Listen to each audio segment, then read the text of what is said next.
Bonjour à toutes et à tous. Nouveau live aujourd'hui, qui va nouveau live aujourd'hui, qui va s'intéresser à un sujet important, car l'intégrité de l'âme est nécessaire pour qu'une spiritualité, on dira, épanouie, puisse avoir lieu. Alors je vous attends tous et toutes pour partager à ce sujet. Il y a beaucoup à dire. Car cela relève aussi de nos vies et de nos expériences personnelles.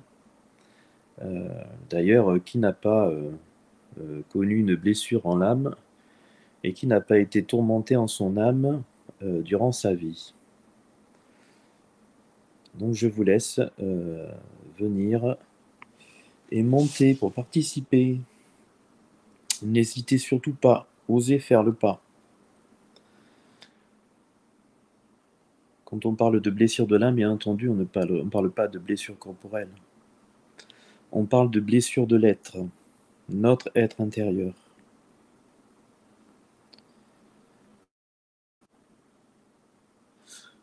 Oui, bonjour Magda, c'est bien toi?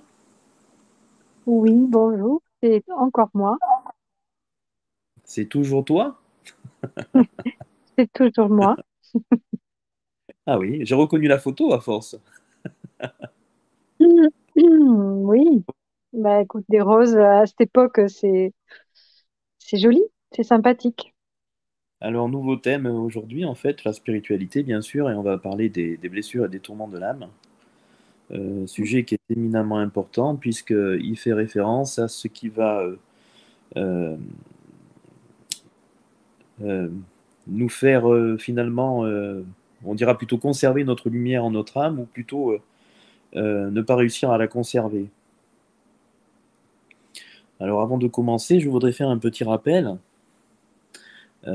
Pour être en unité avec le divin, c'est-à-dire pour être en pleine possession de ce que nous sommes complet, nous avons besoin en fait d'attirer en nous la lumière, c'est-à-dire ce souffle divin, ce flux énergétique de lumière positive à l'intérieur de notre âme, mais nous avons aussi besoin que notre âme ne soit pas percée, puisque finalement notre âme est le contenant de cette lumière et qui va nous garantir finalement que le divin puisse être à l'intérieur et nous permettre d'être de plus en plus proches pour pouvoir développer les capacités de l'âme. C'est-à-dire qu'il est important de s'intéresser à la bonne santé de l'âme. Et nous allons voir en fait que les blessures et les tourments de l'âme agissent comme des coups de poignard dans l'âme et percent cette âme, qui fait que la lumière elle-même ne peut pas rester à l'intérieur et nous n'arrivons pas à être en unité avec le divin, puisque même si nous amenons à nous la lumière en étant le message et la parole de Dieu elle-même, en étant l'amour universel, en ayant grandi dans tout cela, nous avons besoin aussi de traiter parfois, durant nos vies, ce qui a été difficile, ce qui n'a pas été dépassé ou ce qui a été renié ou alors mis dans le déni. Car ce sont toutes ces choses que nous conservons finalement à l'intérieur de nous, euh, qui empêchent la lumière d'être complètement en notre âme, ou bien qui ont participé à blesser l'âme. Ce qui fait que finalement, une bouteille percée ne peut pas accueillir toute l'eau, puisqu'au fur et à mesure que vous remplissez la bouteille, l'eau fuit. Et il en est de même pour la lumière. Or, pour pouvoir être, comme je l'ai dit précédemment, en unité avec le divin on va dire, assez dense, assez proche, pour pouvoir le conserver cette lumière à l'intérieur de notre âme, pour alimenter cette unité, pour conserver cette unité avec le divin, on a besoin donc de s'intéresser finalement à tout ce qui a blessé notre âme et qui l'a rendue peut-être plus faible ou qui l'a affaiblie.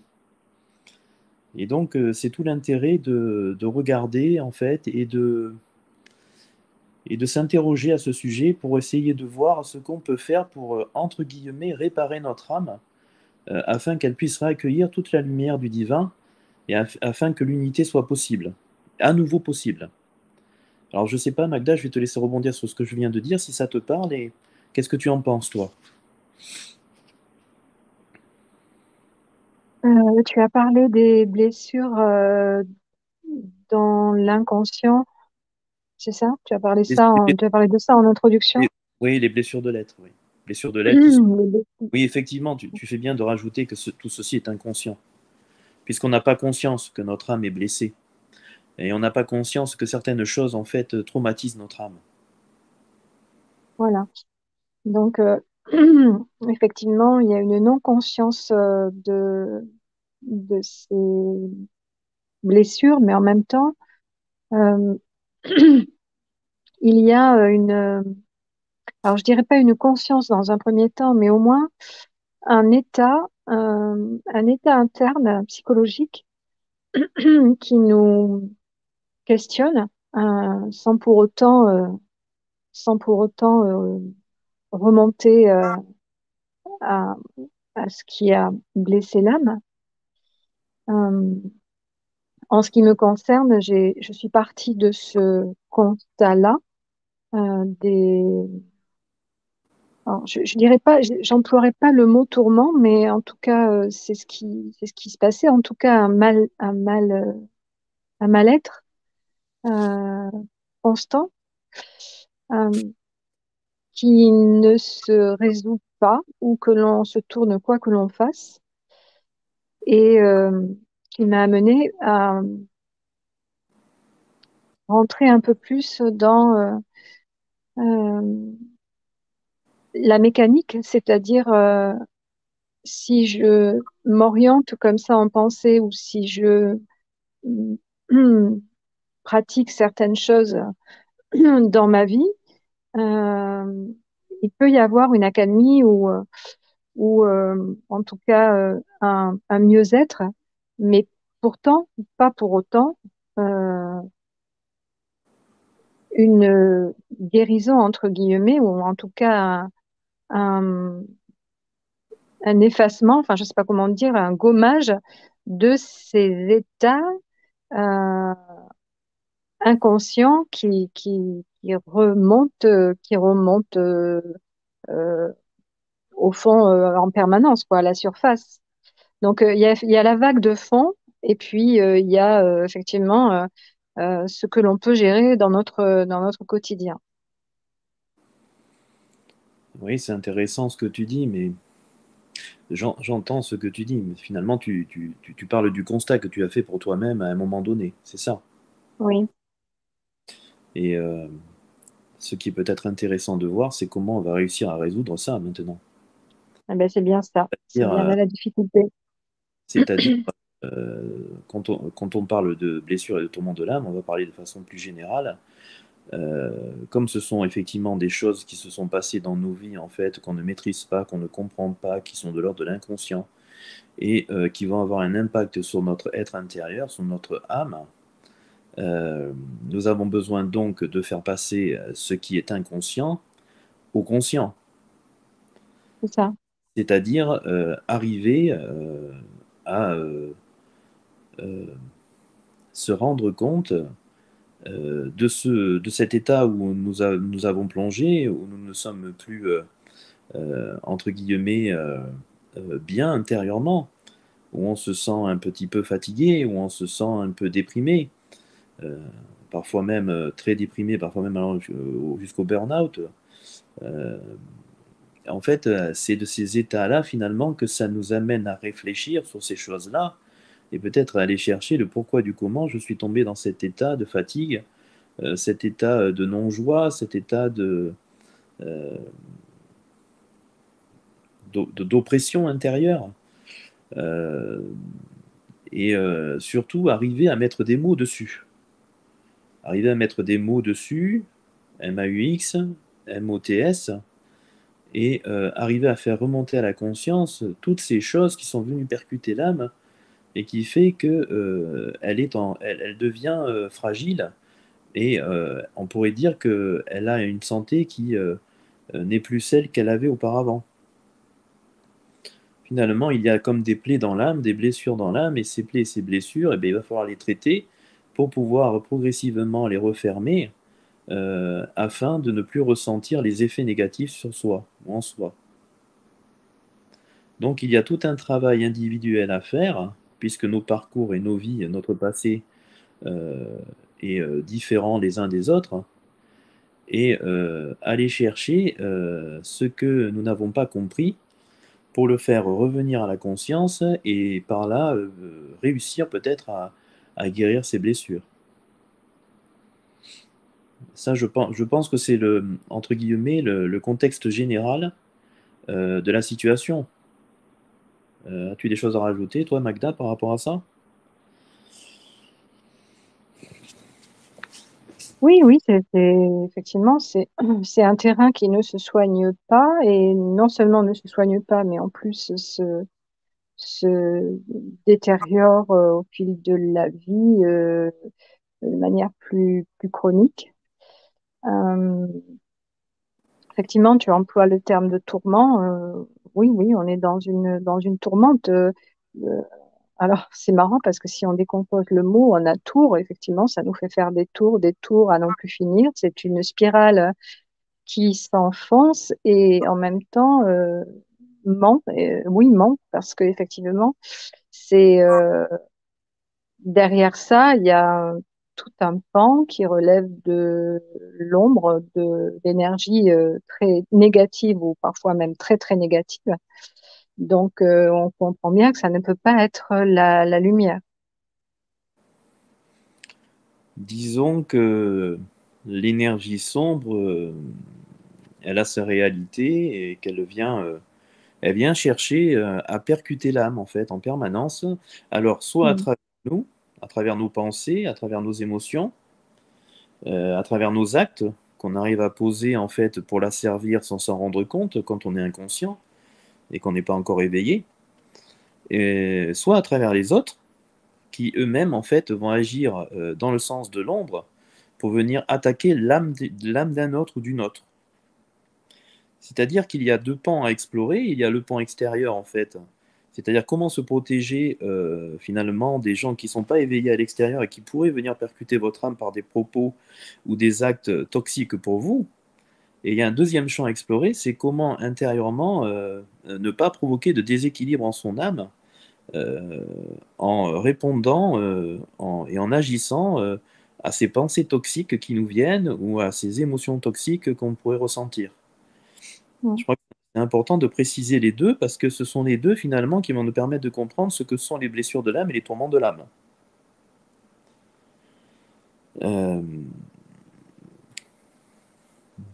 un champ intérieur et un champ extérieur.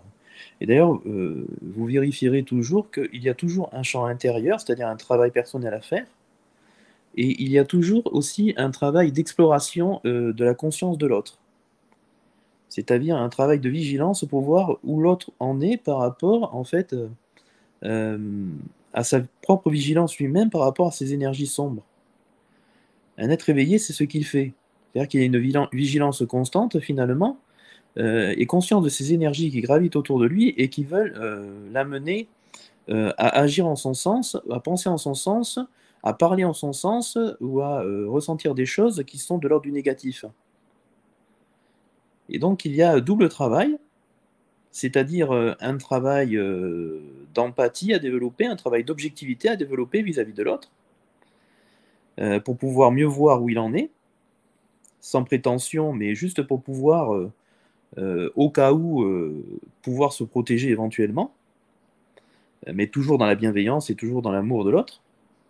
Et dans dans un temps concomitant, je dirais, euh, un travail de développement spirituel à faire en nous pour arriver à maîtriser ces énergies sombres, canaliser ces énergies sombres, comprendre ces énergies sombres, comprendre ces portes de ténèbres et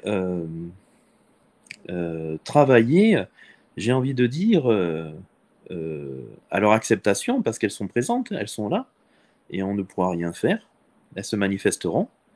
Mais en tous les cas, apprendre à les reconnaître et apprendre à mieux les gérer, à mieux les canaliser pour ne pas se laisser envahir. Est-ce que tu perçois ce double travail, toi, Magda? Oui, oui, effectivement, effectivement, oui, oui, c'est une introspection pour soi-même et dans le même temps, au moment où on commence à décoder ces mécanismes internes euh, et qui, à un moment donné aussi, ont une, une consistance, euh, une consistance euh, dans le quotidien. C'est-à-dire qu'effectivement, il y a un mouvement qui s'amorce et peu à peu, certaines douleurs je dirais pas disparaissent, mais tendent à disparaître à un moment donné.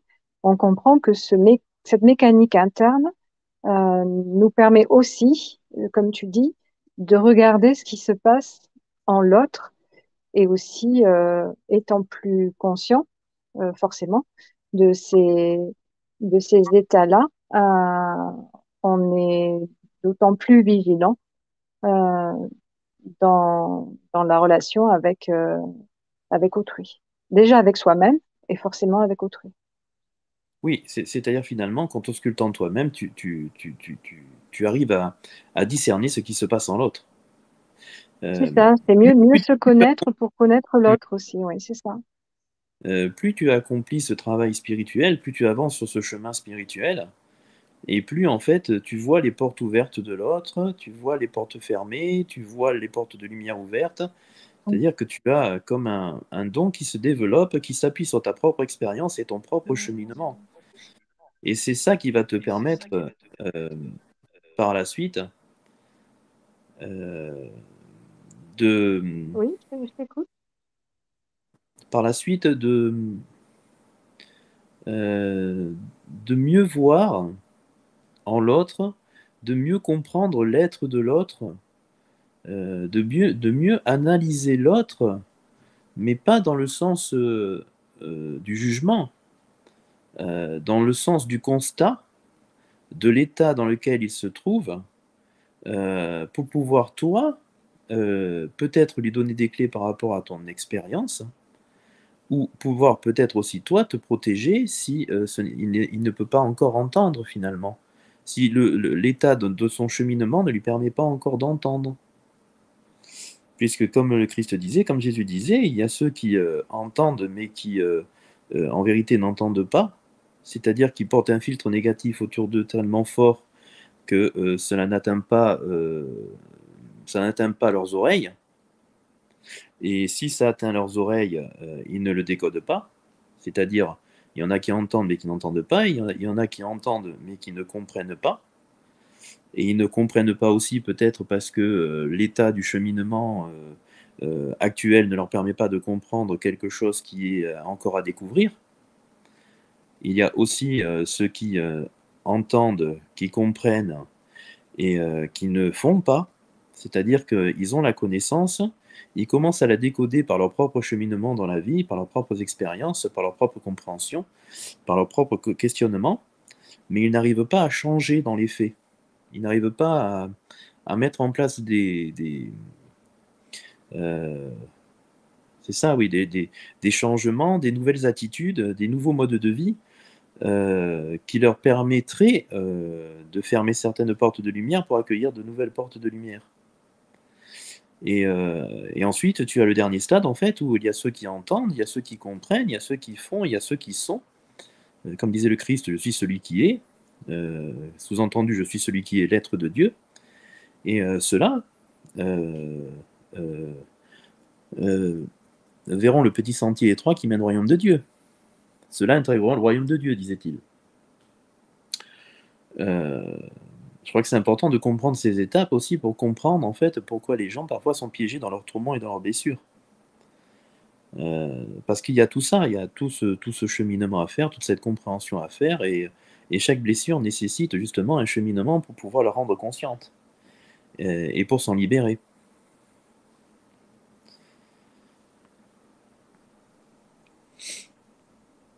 Oui, Magda, on t'a retrouvé? Oui, il y a une interférence, pardon. Du coup, ça a coupé. Il a fallu que je te redemande de. Non, c'est pas grave, ça y est, je t'ai vu. J'étais en train de Mais parler juste. j'étais, ouais, j'ai coupé, j'ai pas entendu là, ces 5 minutes au moins, je pense. J'ai loupé 5 minutes. Oui, enfin, tu réécouteras dans la vidéo, mais Oui, oui, oui, tout à fait. je disais en fait qu'il y avait pour pouvoir régler ces blessures, il y a des étapes à respecter et il y a des compréhensions à faire personnellement, des avancées dans le cheminement à faire pour pouvoir les comprendre et pour pouvoir les régler. Et pour ça, Mm. je citais les paroles de Jésus et du Christ. Voilà. Oui, ça, j'ai entendu ça à la fin, oui. Voilà. Donc maintenant qu'on a fait cette introduction, en fait, il serait peut-être intéressant de voir plus précisément quelles sont ces blessures qu'on pourrait citer qui viennent affecter l'âme et quels sont ces tourments aussi qui pourraient se manifester en l'âme. Mais je vais te donner la parole, peut-être que toi tu en vois certains, peut-être que tu pourrais nous donner ton avis. Alors, il me semble que les premières blessures sont, viennent de l'enfance. Hmm. Euh, Je crois qu'elles peuvent se manifester à toute époque de notre vie. oui, ah oui, non, mais ça, oui, ça, à tout moment, oui. Mais les premières, au moment de la construction, c'est peut-être celle-ci que l'on a du mal à débusquer, parce que ça relève, là, on est effectivement, dans la construction d'un enfant, il y a bah, cette partie, cette première partie qui, euh, qui va toucher l'inconscient. C'est sûrement ces premières racines-là qui sont compliquées. Euh, alors, comment on peut, tu disais, quelles sont-elles, c'est ça? Quelles sont-elles? Oui, oui, peut-être c'est important de donner des exemples, essayer de faire le tour de ces blessures Ah, pour avoir finalement un panel assez large et pour voir et aider peut-être les gens qui nous écoutent à les repérer. oui, alors, euh, enfin, j'en vois une qui est assez courante et,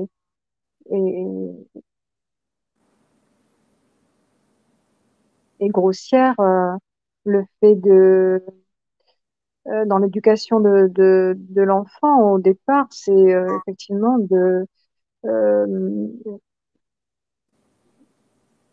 de ne pas avoir confiance en ce qu'il amorce, de ne pas l'entendre, en tout cas, Oui, alors, ne pas initier des mouvements avec lui, plutôt que, plutôt que de faire ça, c'est chez certains parents, c'est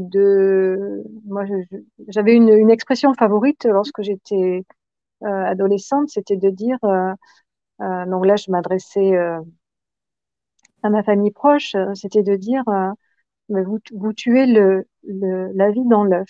Voilà, voilà comment ça me percutait parce qu'effectivement, il y avait une négation de toute initiative, quelle qu'elle soit, que ce soit euh, physique euh, ou dans une expression intellectuelle.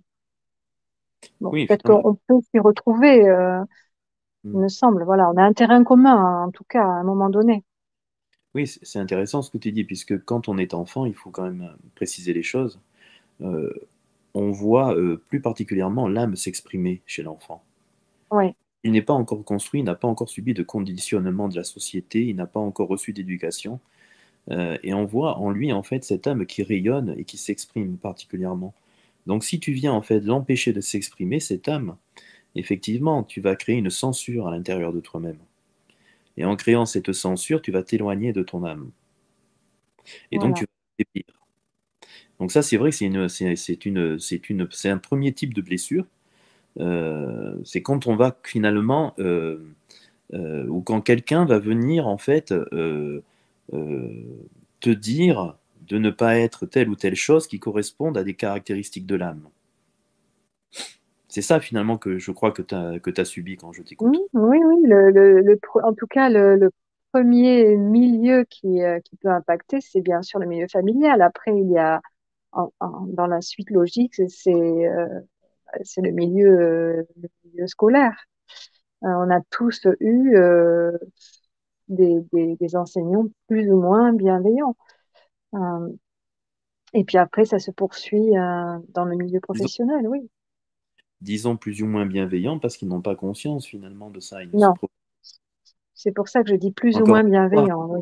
encore une fois, Oui, rappelons que le Christ a dit sur la croix, Père, pardonne-leur car ils ne savent pas ce qu'ils font. oui, oui, C'est-à-dire oui, que tu n'as pas subi l'éveil, finalement, tu es à la fois l'expression de la lumière en toi et à la fois l'expression des ténèbres en toi. Parce que tu n'as pas conscience finalement que tu es duel. Tu n'as pas conscience que tu portes en toi une part d'ombre et que cette part d'ombre qui est soit innée, soit acquise, euh, ben, finalement s'exprime par toi. Et donc ça, c'est l'être qui est, mais on l'a déjà évoqué plusieurs fois, c'est l'être qui est non conscient et qui, malgré lui, est à la fois l'expression de la lumière et à la fois l'expression de l'ombre. Et pour rebondir sur ce que tu viens de dire, euh, euh,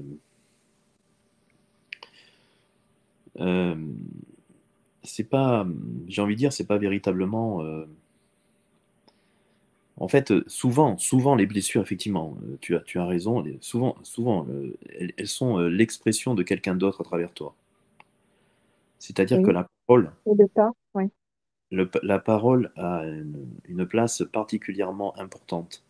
Mm, Euh, Car si tu dis à quelqu'un, euh, par exemple, prenons un exemple, qu'il n'arrivera à rien, qu'il ne sait rien faire, que jamais il ne pourra rien dans sa vie, c'est ça. euh, et que la personne en face le croit, tu vas venir percer l'âme, tu vas venir Mhm. abîmer l'âme, tu vas venir l'abîmer lui-même. Parce que cette personne, en fait, elle va se vivre par la parole de ce qui lui a été donné à maintes reprises. Et surtout quand c'est un proche, ou un ami, ou quelqu'un de la famille, ou un parent. Parce que l'être qui reçoit cette information, en fait, euh, a souvent toute confiance en cette personne. Et donc, il faut bien avoir conscience qu'un enfant, par exemple, il va s'en remettre à son père, à sa mère, et il va lui faire toute confiance.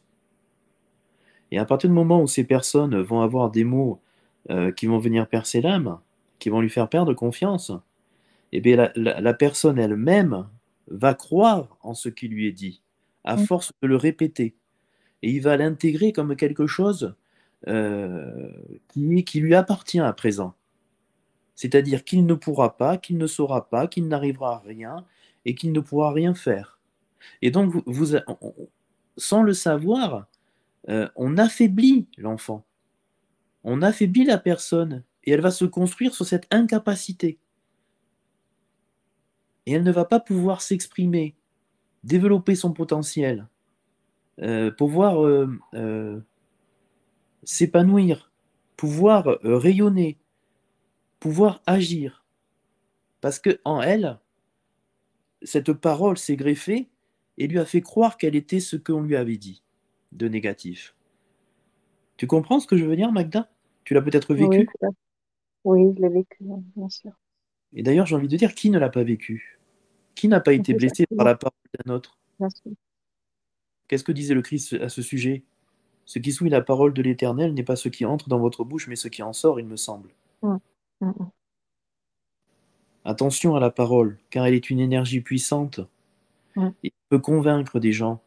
Et si ces paroles sont négatives, peut les convaincre qu'eux-mêmes sont négatifs.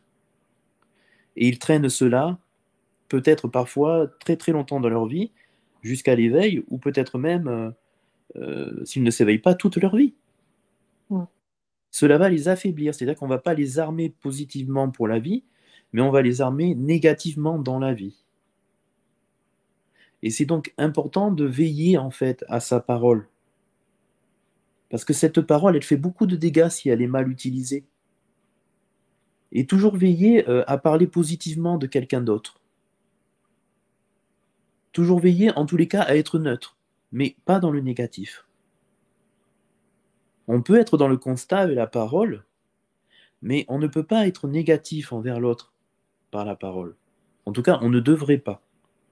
Si on avait conscience, si on avait une conscience spirituelle éveillée permanente, on n'aurait pas de jugement envers l'autre et on n'aurait pas d'accusation envers l'autre. On serait toujours neutre. Ou on renverrait du positif pour la renforcer plutôt que venir lui enlever par des paroles négatives ou lui faire croire des choses qu'elle n'est pas. Parce que si cette personne, encore une fois, n'est pas suffisamment forte ou construite encore, elle peut croire ce qui a été dit à maintes reprises dans la parole d'un autre. Et ce travail-là, en fait, cette conscience-là, elle est aussi importante à faire pour soi-même et surtout bien comprendre que nous sommes générateurs et créateurs par notre parole et que nous pouvons induire des comportements dans l'autre par notre parole. Ouais. Ce n'est pas une chose évidente. C'est une chose qui se travaille. Et au fur et à mesure qu'on grandit spirituellement, qu'on peut comprendre. Et en le comprenant, on ajuste notre comportement vis-à-vis de l'autre et des paroles qu'on emploie envers l'autre. Et pour ça, il faut d'abord s'ausculter pour voir déjà si on a tendance à accuser, à juger les autres en première intention, ou si on reste totalement neutre et qu'on arrive à ne pas juger ou accuser. Et troisième niveau, à réussir à envoyer du positif. Et tout ça, encore une fois, ce n'est pas des choses qui sont innées, mais qui se travaillent individuellement. Et ça renvoie toujours à cette notion de miroir de nous-mêmes. Si on est capable de se voir, on va pouvoir travailler là-dessus pour corriger. Donc ces blessures-là, qui sont induites par la parole, sont très très très courantes. On pourrait parler des hontes que l'on fait en public à quelqu'un, par exemple. Ou qu'on dégrade l'image en public de quelqu'un. Puisque quand tu parles négativement en public de quelqu'un, si les autres viennent légitimer le fait que tu dégrades cette personne en public, tu vas te retrouver avec tous les participants contre toi. Ou tous les participants qui vont croire cela, et qui vont en rajouter, et qui vont te lapider de mots négatifs, qui vont venir percuter ton âme, et te faire croire finalement que ce qui a été dit est la vérité à ton sujet. Et donc finalement t'affaiblir, te paralyser, et te faire croire que ce qui a été dit de négatif, tu l'incarnes, tu l'es. Et si tu le crois, tu vas te comporter dans la vie en fonction de cette faiblesse qui t'a été transmise, que tu as crue. Et donc ton être va s'affaiblir. Donc en fait, par la parole, on peut provoquer des hontes, et ces hontes sont comme des coups de couteau dans ton âme, viennent blesser l'âme, viennent percuter l'âme. Tu peux par la parole enlever la confiance à quelqu'un. Tu viens percuter son âme, tu viens blesser son âme.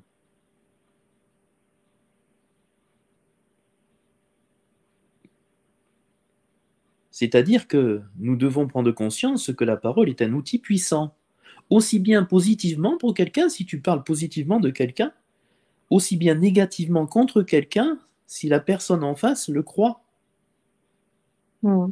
Et en fait finalement une caractéristique qui lui appartient et qu'elle est, puisque l'autre lui a dit et que toi tu l'as cru. Donc les hontes, les doutes et la perte de confiance sont souvent induits par l'autre par l'intermédiaire de la parole, mais peuvent aussi être induits par le fait que tu es en échec. Tu peux être en échec scolaire, par exemple, et ne pas réussir à en sortir.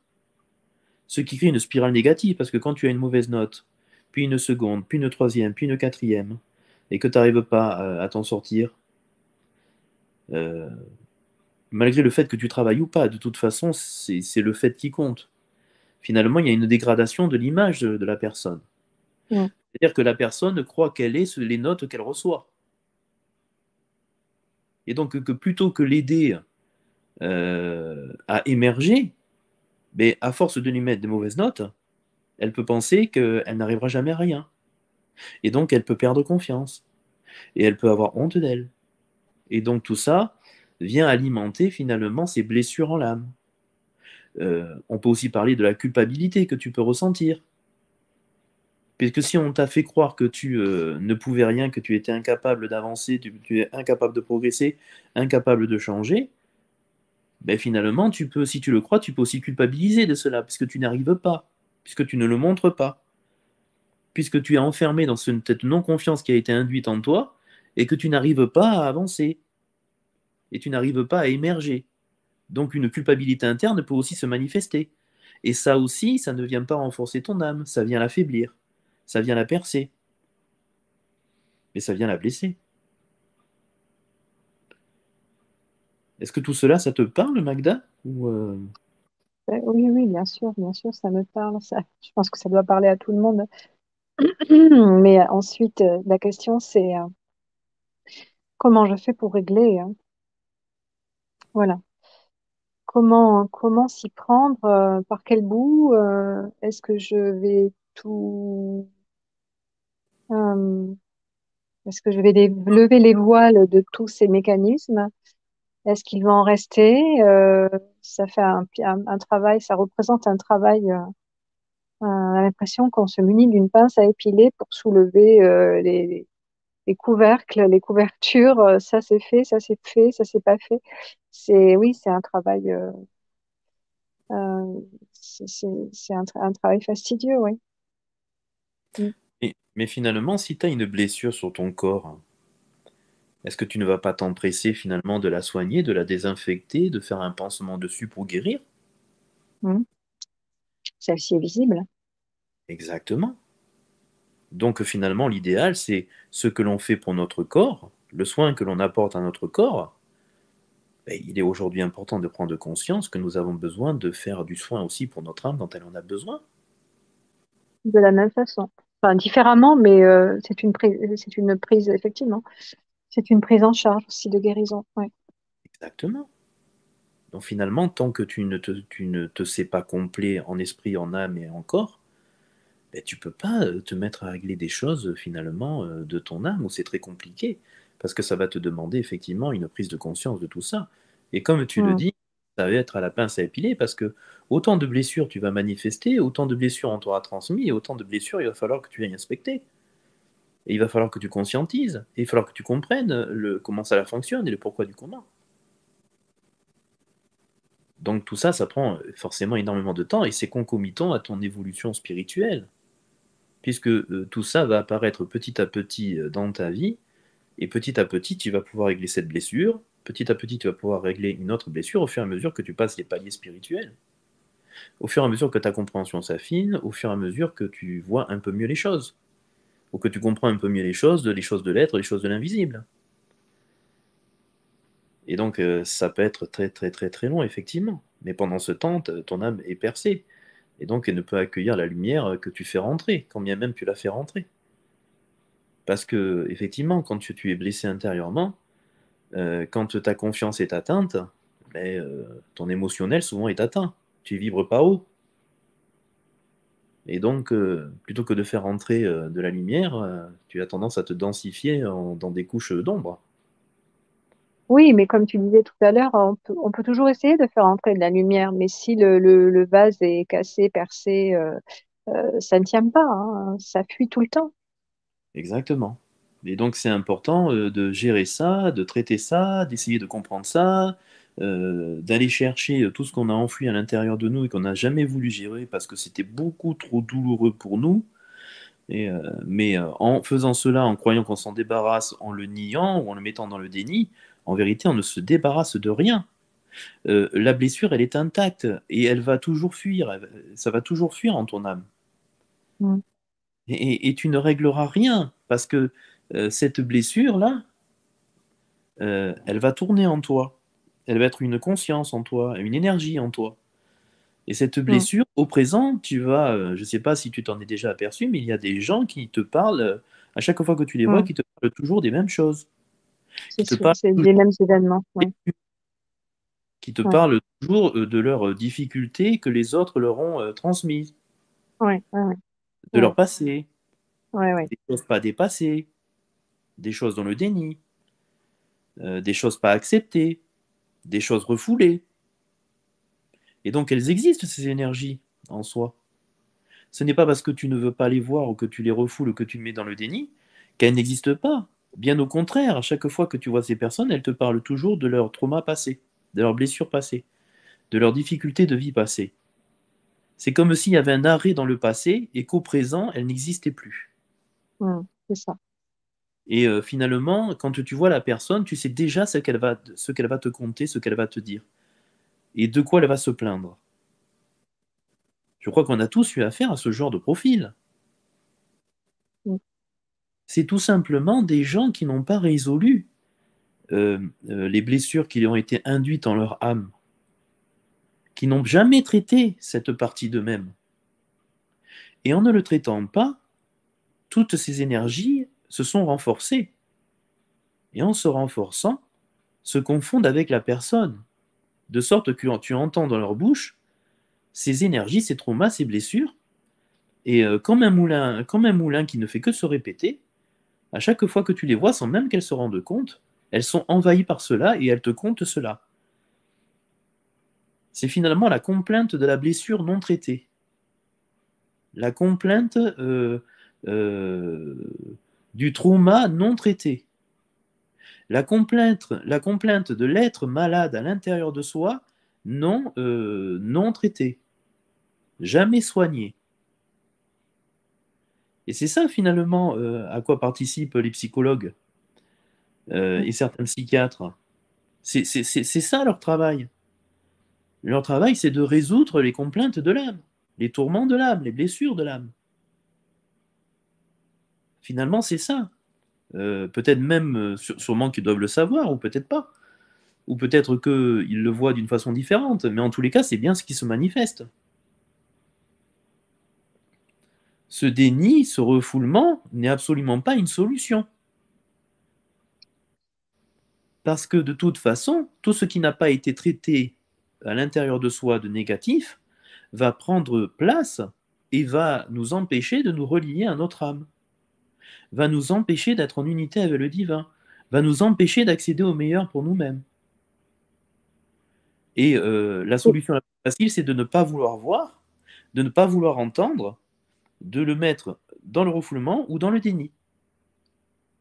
Oui, Magda, pardon, je crois que tu voulais intervenir.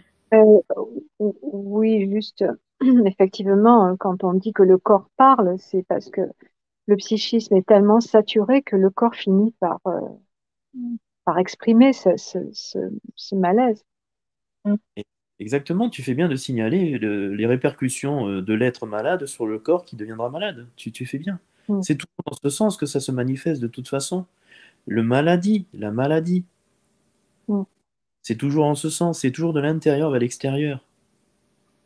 Et donc finalement, traiter son âme, traiter son être intérieur, s'occuper de cela, verbaliser à quelqu'un ses tourments, c'est important, puisque cette personne, si elle lui renvoie que c'est bien, que cela existe, que ce n'est pas quelque chose d'irréel et de bien réel, que ces énergies qu'elle porte se sont développées, qu'elles sont en elle, que ces blessures ont atteint son âme, si la personne en face lui renvoie ça, elle lui donne une chance de conscientiser. Et en conscientisant, va venir apaiser la blessure, va venir la guérir petit à petit, doucement, avec beaucoup d'amour, de bienveillance et de non-jugement. C'est comme cela qu'on arrive à régler les choses de l'être à l'intérieur, en faisant remonter ce qu'on n'a pas voulu traiter, gérer comme information, qui a été trop douloureux et dont on a cru se débarrasser et dont on ne se débarrasse jamais, car elles existent et on ne peut s'en défaire. Alors, il y a la prise de conscience qui est importante à avoir, mais pour pouvoir régler une blessure, qui va faire que en toi, tu as une haine qui s'est développée contre celui qui l'a faite, qui l'a induite, qui te l'a transmise, il y a quelque chose de primordial à faire. C'est Oui, pardonner. je sais ce que tu vas dire, bien sûr. C'est pardonner. Car le Oui, pardon, c'est le médicament qui va oui, soigner oui. la blessure. Ah oui. En fait, c'est le médicament qui va apaiser cette énergie sombre, qui va la diluer, qui va la faire disparaître en vous. Et pardonner, je le répète, et je le répéterai toujours, c'est ne pas dire à l'autre qu'il a eu raison de nous faire du mal. Pardonner, c'est dire à l'autre, tu as fait quelque chose qui est du registre du mal et qui m'a atteint.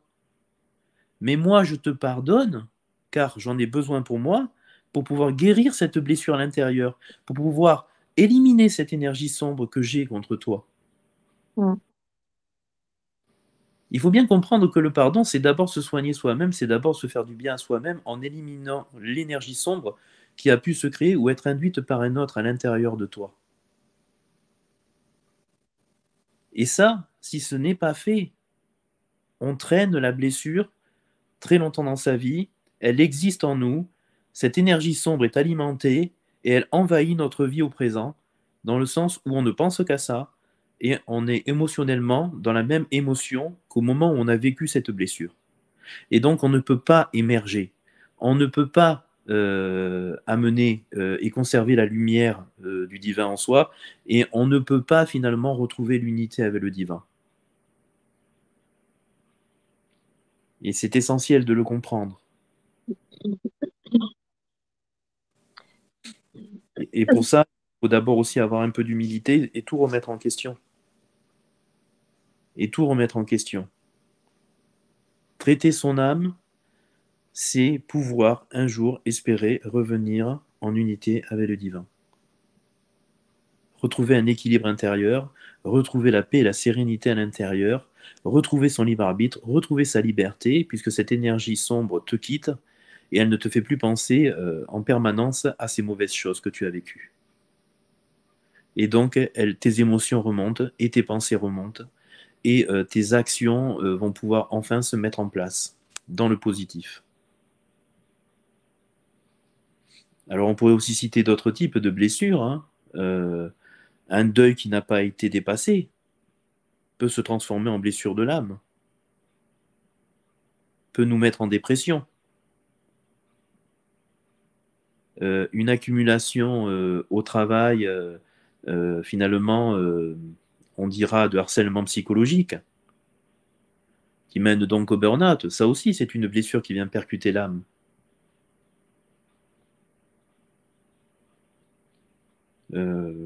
Il y en a sûrement d'autres. Est-ce que tu en vois d'autres? Bah, il suffit de regarder dans nos vies, effectivement, un divorce, la perte de ses enfants, enfin la perte physique, mais Effectivement, la euh, perte d'un enfant la non perte d'un dépassé, enfant. Voilà. qui peut envahir ton émotionnel en permanence et créer une énergie sombre et bien présente et dont tu ne peux te défaire et qui vient hanter ton âme, ton être. Après, on peut aussi citer dans des choses vraiment pas belles, vraiment basses, les viols. Oui. Le viol, s'il n'est pas traité, s'il n'est pas géré, s'il n'est pas conscientisé, s'il n'est Mm. pas verbalisé, peut aussi t'enfermer dans des comportements d'inhibition, peut t'empêcher d'avoir une vie affective épanouie. On a tous, je crois, entendu parler de cela. Mm. Ne parlons pas du meurtre d'un conjoint, d'un enfant ou des choses encore plus basses. Toutes ces choses qui Oui, viennent, toutes ces choses qui c'est- viennent mettre du flou dans ton être, perturber ton être intérieur. Euh, Généralement, toutes ces choses, en fait, qui te font penser sans cesse à cet événement, mm. ça crée un déséquilibre de l'harmonie intérieure. Tout ce qui crée un déséquilibre de l'harmonie intérieure, quelle qu'elle soit, et que que vous ressentez comme un déséquilibre tout d'un coup qui apparaît, sont potentiellement des choses qui viennent percuter votre âme, viennent affaiblir votre âme. Et quand on parle de tourment de l'âme, c'est toutes ces choses qui ne sont pas gérées qui créent du tourment, qui créent de l'énergie sombre en vous, une conscience en vous qui se renforce, qui existe en vous, et que si elle n'est pas gérée et traitée, elle va se manifester et tourner en boucle à l'intérieur de vous-même, dans vos pensées, dans vos émotions, et au présent, dans votre réalité, vous ne vous ferez parfois qu'y penser, ce qui va vous enlever finalement, on dira entre guillemets, votre capacité vitale, votre envie de vivre, votre envie de vous lever, votre envie de partager, votre envie d'exister. Et tout ça peut vous amener toujours plus bas, à perdre votre lumière et finalement à vous enfoncer dans l'ombre, dans des énergies sombres. J'ai envie de dire, Oui, parce que qui n'a c'est pas ça, connu cela dans sa vie? oui, À comme tu différents dis, niveaux. Je disais à différents niveaux, oui, en termes oui, d'intensité.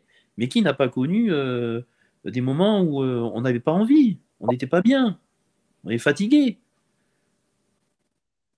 on perd en capacité vitale. Qui n'a pas connu ces états-là? Oui, Magda? oui, ces états nous tourmentés, justement, euh, nous entraînent dans une spirale au point de poser nous-mêmes des actes euh, de tourmente pour soi et pour les autres. C'est-à-dire que là, il y a eu un abaissement de la conscience peu à peu euh, qui, euh, qui, au bout d'un certain temps, euh, nous, nous plonge dans, oui, c'est ça, c'est effectivement ces énergies tellement négatives qui nous enlèvent cette capacité à peser, à équilibrer, à regarder si les actes que l'on pose sont des actes plus ou moins bienveillants euh, ou, ou parfois très malveillants. Donc on n'a même plus cette lucidité tellement Tu parles de la conscience. ça- oui, oui, oui, oui, je le relie à la conscience, oui, oui, je le relie à la conscience. Et c'est pour ça, encore une fois, que l'éveil de conscience résout tout. Et voilà. C'est pas que l'éveil de conscience sur le moment euh, euh, résout tout. C'est que ça met en marche une compréhension qui va nous permettre de résoudre au fur et à mesure du temps qui passe après l'éveil de conscience. Oui, C'est cette réappropriation de ce qu'on est dans notre entièreté. Comme on s'occupe du corps, et bien, quand on se sait entier et qu'on sait qu'on a de l'énergie et une âme à l'intérieur, on sait qu'il y a des mécanismes, enfin, on découvre qu'il y a des mécanismes qui régissent ces énergies en nous, et on sait aussi que ces énergies, si on veut les maintenir en nous, et bien, notre âme, elle est en bonne santé. C'est ça, c'est ce à quoi sert l'éveil de la conscience. Alors, soit effectivement, tu fais ce travail de fourmi, c'est-à-dire que tu prends une par une tes blessures, tu mm, inspectes, tu regardes dans le miroir et tu essayes mm, de une à une de résoudre, de faire remonter à la conscience, de sortir du déni, de sortir de tes refoulements, sortir de ce que tu n'as pas voulu gérer. Euh, D'ailleurs, on pourrait citer à ce sujet-là, j'ai une autre blessure qui me vient à l'instant, c'est les complexes, hein. oui, C'est-à-dire souvent le bah oui, complexe qui est d'ordre physique, ou un oui, complexe intérieur dans une qualité, est souvent lié aussi à la parole d'un autre, ou d'autres, qui t'ont accusé, jugé par rapport à un physique qui t'a été donné et dont tu n'es absolument pas responsable. Quand on te dit t'es trop mec, t'es trop gros, t'as un gros nez, la forme de tes oreilles ne me convient pas, et que à plusieurs reprises, en fait, on te le dit, on insiste, on vient te percuter, tu peux aussi finir par le croire, ce qui crée un trouble et un complexe. Ou bien aussi, ce complexe peut être induit par ta pensée qui te fait croire que, pour caricaturer un petit peu, tes seins ne sont pas dans la norme. Alors tu vas avoir tendance à avoir recours à la chirurgie esthétique si tu en as les moyens financiers. Ce sont des complexes qui viennent encore de l'extérieur ou qui peuvent venir de l'intérieur. Tu peux créer ton propre complexe par rapport à ta pensée, ou ça peut être induit finalement par l'extérieur. Quand on te dit par exemple tu es en surpoids, ou tu ne corresponds pas à la norme sociale, ben, tu ne vas pas aider la personne à gérer son problème. Tu vas simplement la complexer de son problème. Donc plutôt que de l'aider, tu vas l'enfoncer, tu vas l'enfermer. Et donc tu vas développer chez lui une énergie sombre qui va le maintenir ou la maintenir dans un problème éventuel par rapport à ce surpoids. Encore une fois, d'où la nécessité de grandir spirituellement et la nécessité que chacun a de ne jamais venir faire honte à quelqu'un, jamais négativer quelqu'un sur son physique, jamais venir l'accabler sans donner d'explication ou être dans un jugement pervers qui va faire que la personne va pouvoir le croire et plutôt que de l'aider, vous n'allez pas l'aider, vous allez le maintenir dans cet état et donc générer une énergie sombre en lui, dont lui-même devra après se débrouiller.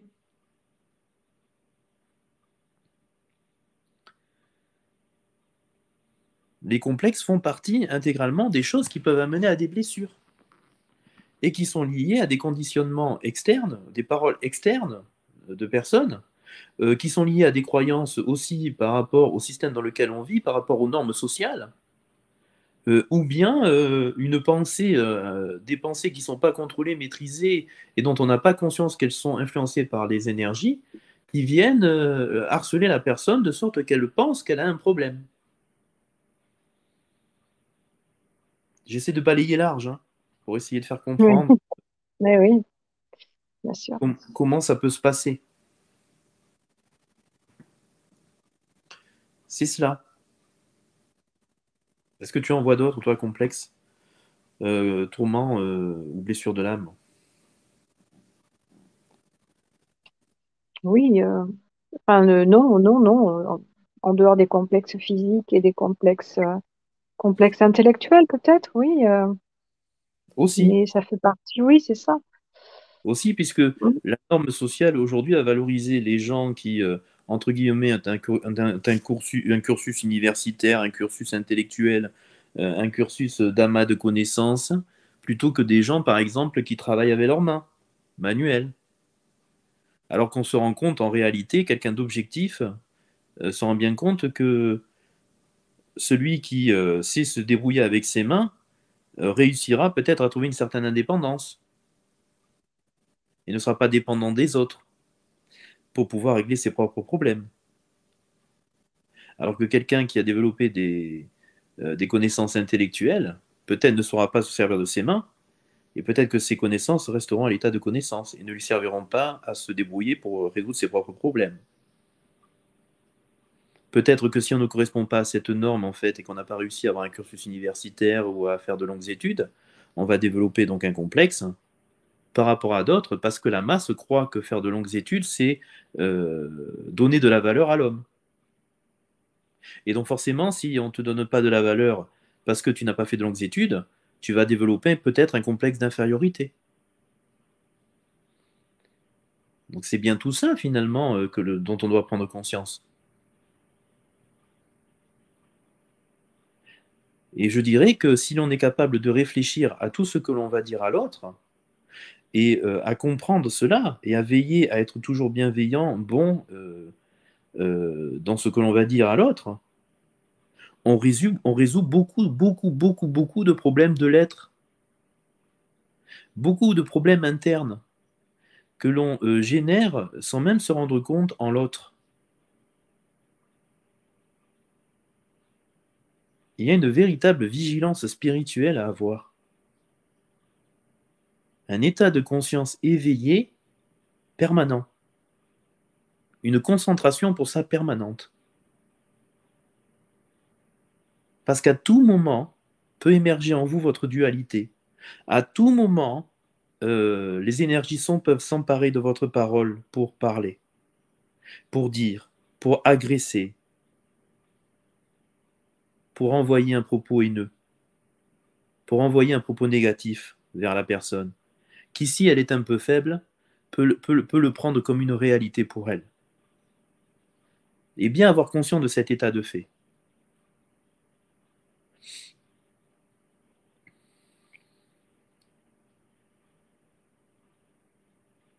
Euh, Mm. pour résoudre, soit tu les prends donc un par un, tous ces problèmes-là, toutes ces difficultés, toutes ces blessures, Mm. euh, et ça prend un temps éternel, mais il y a aussi une autre possibilité, Magda. On n'est peut-être pas obligé de prendre un par un tout ce qu'on n'a pas résolu, tout ce qu'on a mis dans le déni.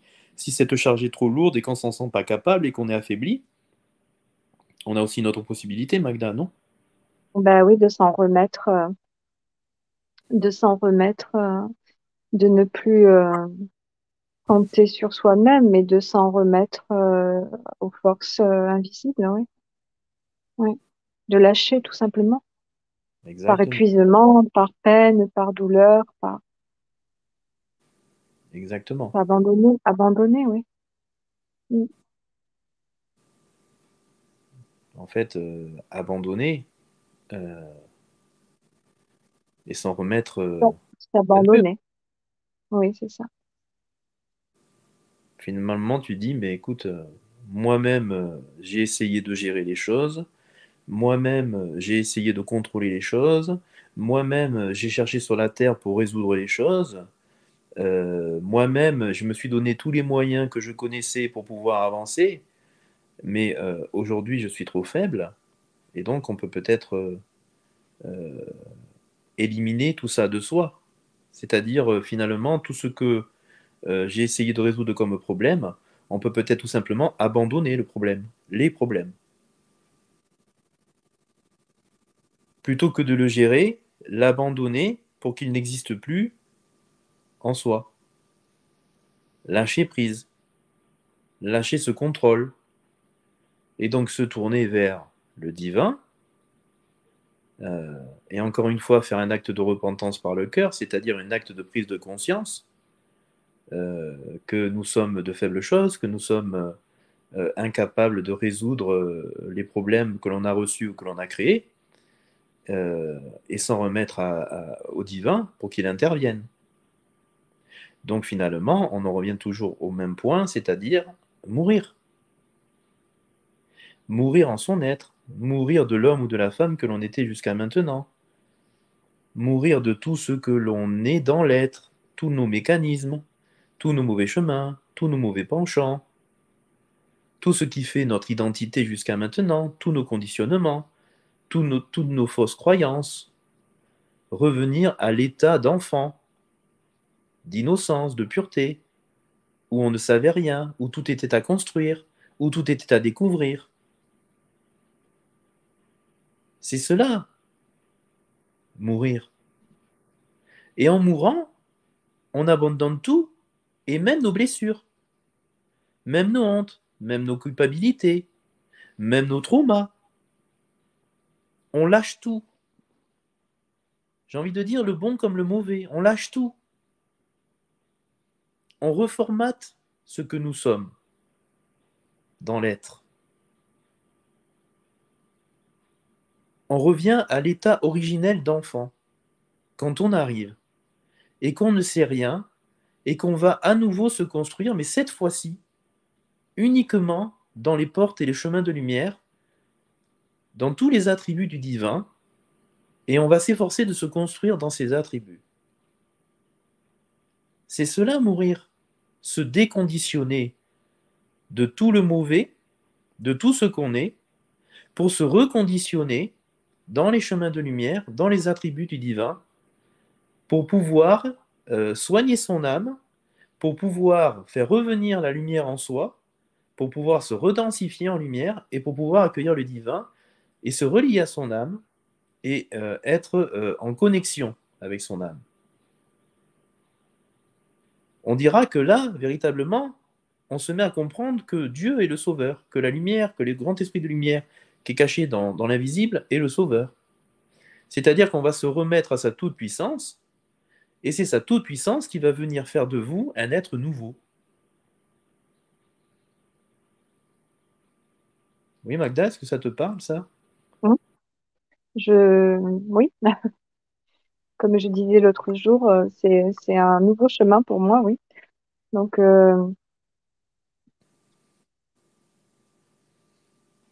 Oui, prendre conscience que on, on est devenu prédateur, de toute façon. Fatalement, ça peut pas être autrement. La mécanique de base, ou tout au long de notre vie, nous fait devenir prédateur. Donc, ça n'a pas de sens oui, bien sûr, le pardon, voilà, c'est très important. Mais en même temps, il faut effacer, en tout cas détruire ces chemins, ces chemins qui nous ont conduits à ces états-là. Euh, donc, c'est prendre le contre-pied en mourant à soi-même. En tout cas, c'est comme ça que je le vis. Mourant en prendre le contre-pied de ce que l'on a été. C'est-à-dire, tous les chemins empruntés doivent être détournés, effacés, au profit de nouveaux chemins. Des états, pour être clair, plus clair, des états, des habitudes, des mécanismes. Certains sont plus faciles à mettre en place que d'autres, mais en tout cas, c'est ça, c'est se contrarier et faire l'inverse de ce que l'on avait l'habitude d'être, de dire, de penser, pour faire revenir la lumière et construire ces chemins de délivrance. exactement, ces chemins de délivrance. C'est exactement le terme qu'il faut employer. Et se délivrer à la fois de ces énergies sombres, de ses tourments, de ses traumas, de ses doutes, de ses complexes, de son manque de confiance, euh, de tout ce qui vient percuter l'âme, de tout ce qui vient négativer l'âme, de tout ce qui vient affaiblir l'âme, c'est-à-dire lui redonner une nouvelle réalité. Et cette nouvelle réalité, finalement, c'est d'incarner ce qu'elle est, elle, et de laisser uniquement l'âme s'exprimer à travers nous. Et pour pouvoir la laisser s'exprimer à travers nous, il faut d'abord se délivrer. Car avant, elle est enchaînée, elle est opprimée, elle est blessée, on ne s'occupe pas d'elle, on ne lui donne pas ce dont elle a besoin, alors que l'on investit tout dans le corps et qu'on suralimente le corps, qu'on surinvestit le corps, jusqu'à la chirurgie esthétique, jusqu'à se nettoyer 4 fois par jour, jusqu'à changer de vêtements 3 fois par jour, et on oublie complètement que l'âme, elle a besoin aussi qu'on s'occupe d'elle. Alors, pour l'alimenter par la lumière, en ayant tout un tas de comportements, justement, nous-mêmes, qui sont des chemins de lumière, et uniquement des chemins de lumière, en tous les cas, faire qu'il y ait au moins un équilibre entre nos chemins d'ombre et nos chemins de lumière, et favoriser le plus possible la lumière, euh, et prendre conscience que cette âme existe, qu'elle est en nous, et que les mécanismes et les règles qui la régissent sont de l'infiniment petit, sont dans l'invisible, et se mettre à appréhender ces mécanismes et ces chemins, ces règles, qui nous permet finalement d'amener une certaine hygiène à l'âme, d'amener euh, euh, un véritable soin à notre âme, une véritable conscience de l'âme, une véritable réalité à notre âme, euh, pour pouvoir être complet, être en paix, être en sérénité, euh, et surtout protégé par la lumière du Dieu, par la lumière du Mm, divin, mm, et pouvoir exploiter toute la vie que Dieu a voulu nous donner, toute la force qu'il a voulu nous donner, toute notre souveraineté, tout notre libre arbitre, tous les choix que l'on peut faire dans la lumière pour nous renforcer sans arrêt et pour que cette lumière prenne soin de nous, de notre corps, purifie notre corps, euh, nous éloigne des maladies, nous permette de vivre avec une bonne qualité de vie longtemps, amène à nous, par ce lien, des synchronicités positives, que du positif dans nos vies, que ce soit dans les rencontres, dans les situations qui se créent dans nos vies, et que tout le meilleur nous soit donné. Venez à moi et j'allégerai le poids de votre fardeau, j'ai envie de vous dire. C'est cela que cela voulait dire.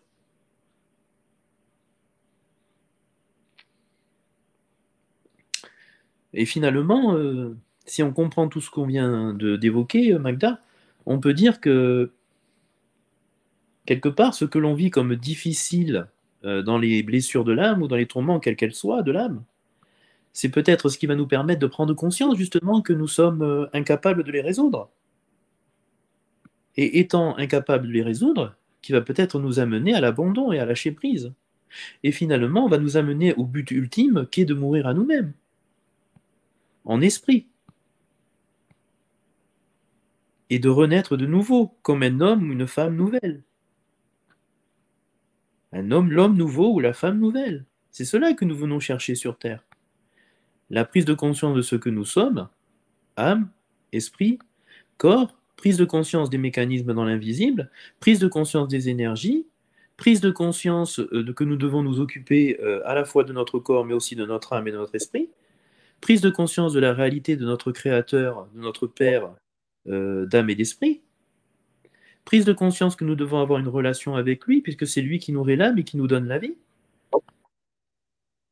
prise de conscience que sans lui, nous n'existerions pas, nous serions le néant, et nous n'aurions rien, puisque du néant n'existe rien.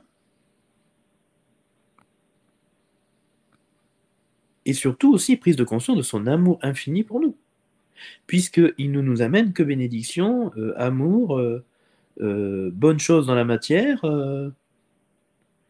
et qui en plus de ça nous protège des ténèbres, nous protège des tourments, nous protège de toutes choses qui pourraient venir nous agresser, nous opprimer.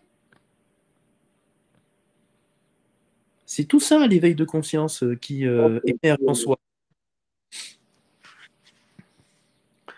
Et c'est cette prise de conscience que nous venons tous chercher.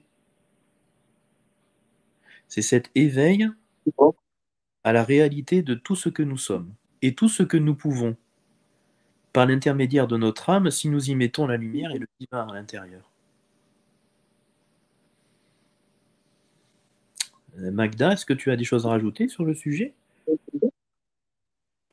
Oui, c'est ce qui nous permet de passer de cet état euh, de bouillonnement mental où chaque idée en entraîne une autre. Il y a une forme de, je sais pas comment on pourrait dire, de brasier permanent dans la tête qui effectivement nous incite à être toujours dans un mouvement quelconque. Donc, passer de cet état à un état de calme, effectivement, où on a besoin de.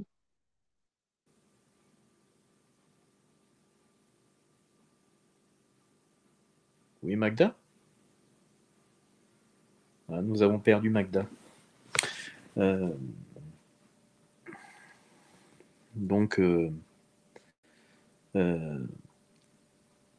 ayons, j'ai envie de dire, prenons tous conscience des besoins de notre âme, prenons toute conscience qu'elle peut être en mauvaise santé, prenons tous conscience que, comme le corps, nous devons nous occuper de nos énergies, de nos âmes, et avançons sur ce chemin pour pouvoir retrouver l'unité avec le divin et retrouver notre équilibre, retrouver notre paix intérieure, notre sérénité, euh, notre connexion à l'âme.